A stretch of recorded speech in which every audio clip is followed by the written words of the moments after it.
네, 어떻게 하면 고수익을 낼 수 있을지 투자 레시피 시간으로 돌아왔습니다. 위원님께서 오늘 어떻게 하면 급등주를 좀 공략을 잘할 수 있을까? 많은 분들이 오늘 HLB 보면서 그런 생각하셨을 것 같아요. 네. 하늘 높이 떴는데 네. 나는 쫓아갈 수가 없고 네. 이런 급등주 어떻게 좀 대응하는 게 좋을까요? 최소한 급등주를 내가 바닥에서 잡지 못했다면 네. 날아가는 종목은 그냥 멀리 날아가라고 그냥 놔주면 돼요. 아, 내게 아니구나. 네, 손실은 안 나거든요. 그러면. 네네. 근데 항상 더 가겠지 한다는 욕심 때문에 추격 매수하다가 방금 사례들처럼 전고점에 정확하게 그 변곡에서 매수를 해가지고 그게 30% 50%씩 주가가 하락하는 상황을 맞이하게 되는데 급등주에서 두 가지만 기억하시면 되는 게요.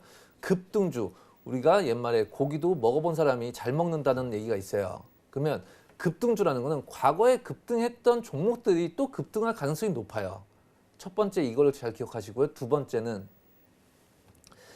급등의 이면에는 아까 종목 상담하면서 말씀드렸던 부분인데 급등을 잘 올라타면 수익이 단기간에 많이 나겠지만 반대로 잘못하면 급락이 항상 도사리고 있다는 거죠. 하기 때문에 하이리스크 하이리턴을 잘 생각하셔서 자기의 투자 성향과 매치되는지 그리고 급등주를 하실 때도 비중을 많이 실으면 안 되고요. 항상 적절한 투자 범위 내에서 비중을 실으셔야 된다는 말씀을 드리면서 오늘 준비한 자료를 소개를 해드리도록 하겠습니다.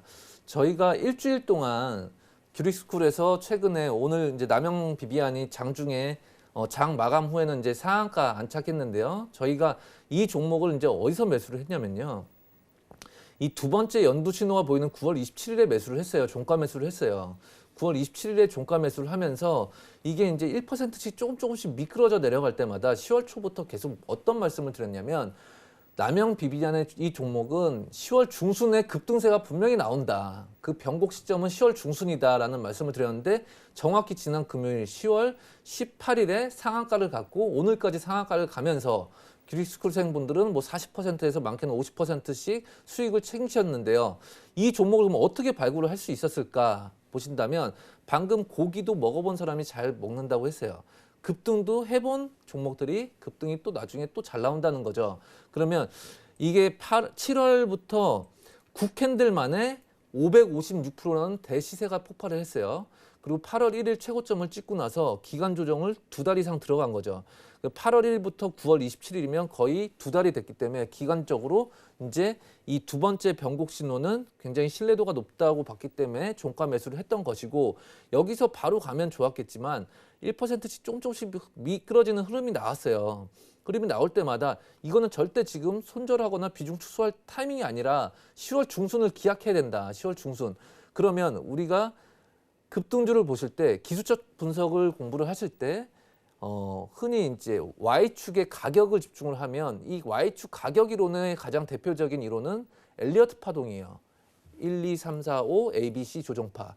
그리고 이 시간론, X축의 시간론을 봤을 때 가장 유명한 이론은 바로 일목균형표가 되겠죠. 그런데 이런 X축과 Y축을 접목시켜서 시간과 가격론을 같이 접목한 이론은 아직까지 안 나왔거든요. 근데 이런 시간론적으로도 가격론적으로도 저는 10월 중순이 변곡으로 정확히 봤던 거고 제 시황이 그랬다는 것뿐만이 아니라 이 신호 정확한 내비게이션 역시도 그 하루 전날 10월 17일 날 세 번째 연두 신호 변곡을 알려주면서 급등을 이제 하겠다는 임박 신호가 나왔다는 거죠. 그래서 저희가 50% 정도 수익을 챙길 수 있었던 거고요. 다음 종목 방금 첫 번째는 한번 1차 급등 뒤에 기간 조정이 이어진 이후에 재급등을 노리는 매매였다면 두 번째는 급등주 차트라는 건 결국 정배열로 급등을 하다가 누군가가 고점에 물리면 그게 고점에서 반토막이 나고 반토막이 나서 주가가 계속 횡보를 하면 역배열로 바뀌거든요. 그 역배열이 바뀐 다음에 일정 또 기간의 매물 소화가 끝나고 나면 그게 다시 정배열로 바뀌는데 제일 중요한 건 역배열을 공략할 때 역배열에서 정배열로 바뀌는 초기 구간을 잡아야 된다는 거죠. 이렇게 바다에 들어가기 시작한 7월 초에 바다에 빠지기 시작할 때 잡으면 이게 기본 3개월이니까 10월 초순까지 3개월의 주가 조정을 생각해야 되고 그 기회비용을 생각한다면 이런 바다 초입 구간은 들어가면 안 되는 상황인 거고요. 이 역배열에서 정배열로 바뀌는 초입 구간에 들어가야 단기간에 시세를 낼 수가 있다라는 거죠. 이거를 저희가 이제 5거래일 전에 이 양봉일 때 종가 매수를 했던 종목인데 다음날 4% 마이너스 조정이 나왔어요.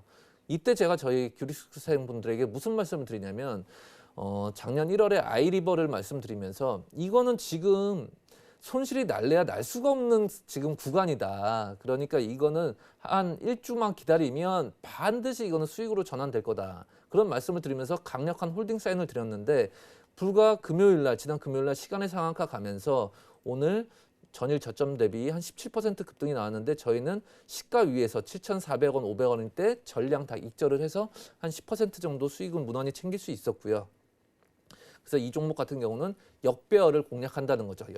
역배열인데 역배열의 시작점이 아니라 역배열이 끝나는 지점에서 시작해서 공략을 해서 단기간에 수익률을 올릴 수 있는 방법이 되겠고요.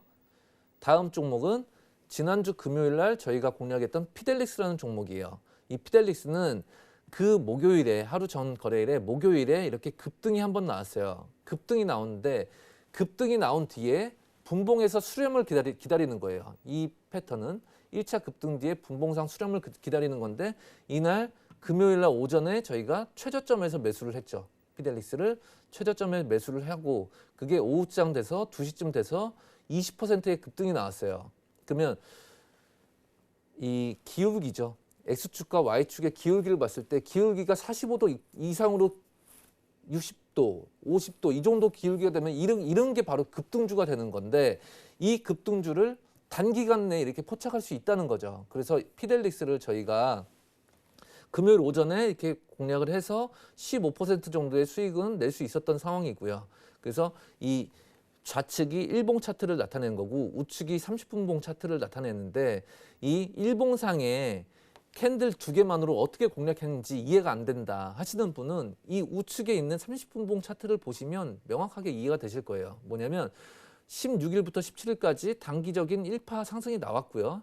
이게 조정이 나오면서 이 수렴 구간에서 저점에서 잡은 거죠. 이 저점에서 포착을 해서 이 주가가 정고점을 돌파할 것으로 기대하고 여기서 저점을 잡아서 이 수렴이 결국 위로 터질 때 여기서 모두 익절을 하고 전일 오후장에 익절을 하고 나왔던 것이고 마지막으로 이 NX라는 종목을 저희가 지난주 공략을 했어요. 이 NX도 피델릭스하고 똑같은 패턴인데요.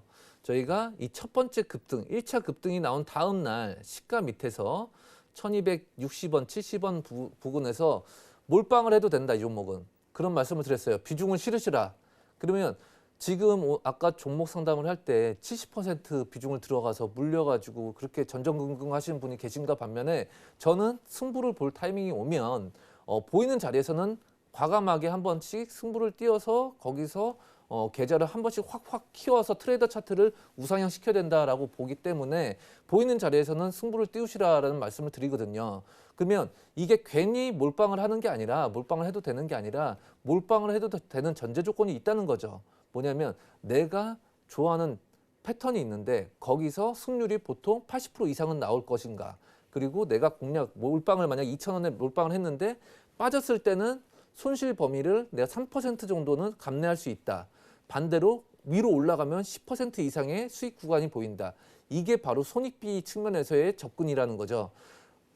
1% 먹으려고 들어갔다가 장기 투자하면서 50% 마이너스 나는 대부분의 사례를 보면 이걸 반대로 역으로 생각하시면 단순한 진리예요, 이거는. 그러니까 첫 번째 승률이 좋아야 될 것, 두 번째 손익비가 좋아야 될 것, 세 번째 몰빵을 할 때 세 번째 조건 가장 중요한 건데 기간적으로 며칠, 수일 내에 파동이 진행돼서 나올 수 있을 것.